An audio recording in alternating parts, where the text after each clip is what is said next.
the past months, most of the traveling we could do was with our fingers on the map. The COVID-19 pandemic has locked up foreign countries and popular tourist destinations. The silver lining to all this perhaps was that many people started rediscovering their own surroundings, regions and countries. This was also true for the Slovaks. However, this summer season, and in fact many more seasons to come, a new helpful guide is there to navigate people around the country. The new comprehensive edition of the Tourist Atlas of Slovakia was reissued 16 years after the release of the original version.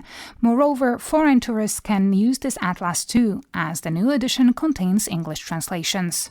Moje meno je teda Andrea Farkašová a teda som kurátorka a aj sprievodkyňa Slovenského múzea map. I visited the Slovak Museum of Maps near the town of Banská Bystrica and spoke about the atlas with the museum's curator Andrea Farkašová. Turistický atlas Slovenska, teda jeho druhé vydanie. The first edition of the atlas was published back in 2005 by the Military Institute of Cartography in Harmanec, where tourist maps used to be issued. Since then, the institute has ceased to exist and no updates were made to the original atlas. We felt that there is a huge interest for a newer version, so after all those years, our publishing house, as the successor of the old Cartography Institute, compiled all the updates and published the new edition of all the maps. Rôzne turistické mapy podľa nejakých teda rozličných území. The long-awaited Tourist Atlas of Slovakia has a scale of 1 to 50,000 and is designed to enable quicker and more accurate planning of trips across Slovakia.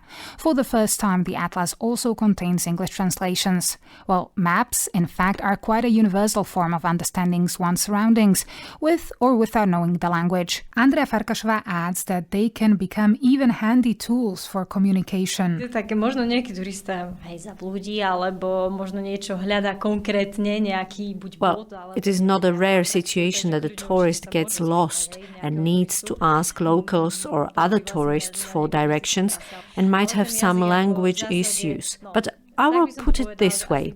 Once you have a map in your hands, you can always use your fingers to point to the place you want to reach or the route you want to take. I'm sure they will understand you and help with the navigation. Some symbols found on the maps are internationally recognized, but there might be also some Slovak specifics. However, according to the Slovak Museum of Maps curator, the best way to deal with the unknown symbols is to check the map legend or key. The atlas also shows the other Czechoslovak tourist specific, that being the colored tourist paths. There are around 15,000 kilometers of such marked trails all across Slovakia. The colors and approximate timing of segments help with the planning of a hike. However, first one has to navigate through the atlas itself. V úvode toho turistického atlasu, kde teda sú rôzne informácie o rozličných všetkých vlastne našich regiónoch Slovenska. The atlas begins with an introduction to various Slovak regions, highlighting some of their local sites. But more importantly, one has to understand the layout of the map sheets and their numbering. For example, if a tourist wants to visit eastern Slovakia, they take out the map sheets numbered 105 to 149 and can head off for their journey. 105 do 149, po prípade, vybere si ten mapový list a teda môže ísť s ním do terénu. When Andrea Farkašová mentions taking out the map sheets, it means that the atlas is in fact a large binder full of maps. Actually, there are 372 map sheets bound together, so when heading off on a hike, one doesn't have to carry around the whole book of Slovak maps. Over the years, some parts of the binder might seem more worn out than others. Samozrejme, keď sa pozrieme, že vždy sa to územie naše mení, Our surroundings change all the time. Every now and then a new tourist path emerges, a new cycling route, or a new attraction is built. We have to update the maps on a regular basis.